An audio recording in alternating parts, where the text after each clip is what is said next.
bonjour. Ce devait être le moment de Nicolas Sarkozy, c'est pour l'instant encore celui d'Alain Juppé.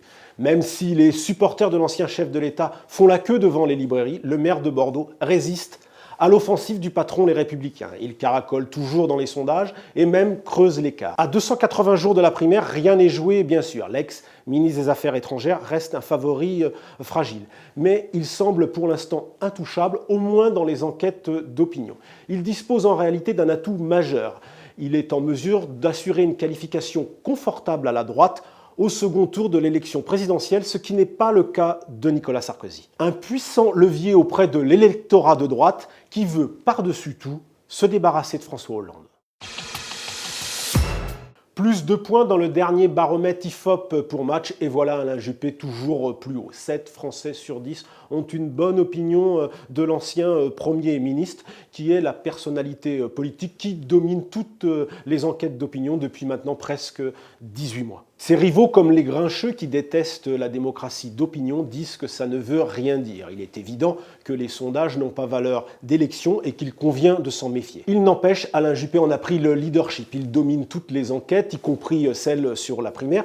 Dernier exemple en date, l'enquête réalisée par Ipsos pour Le Monde qui lui accorde 12 points d'avance sur Nicolas Sarkozy. Autant dire qu'il y a le feu pour l'ancien président. Il a beau avoir vendu 100 000 livres, il ne parvient pas à élargir le cercle de ses partisans au-delà de ses sarcophanes. Mené en quelque sorte 3-0 à la mi-temps, Nicolas Sarkozy va donc devoir prendre des risques, bouleverser ses plans et peut-être même avancer sa candidature pour faire bouger les lignes.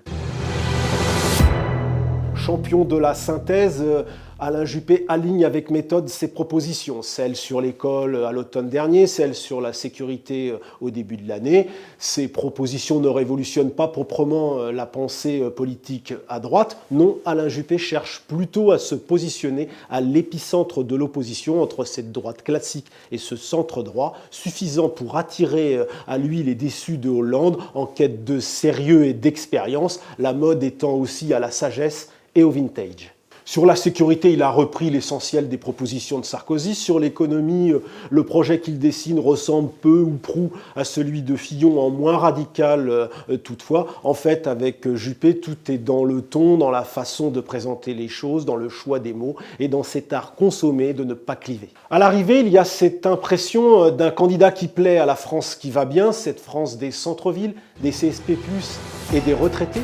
Une accusation que les juppéistes récusent. On ne nous fera pas le coup de baladure, clame-t-il, tout en expliquant que la France qui va mal vote déjà Marine Le Pen.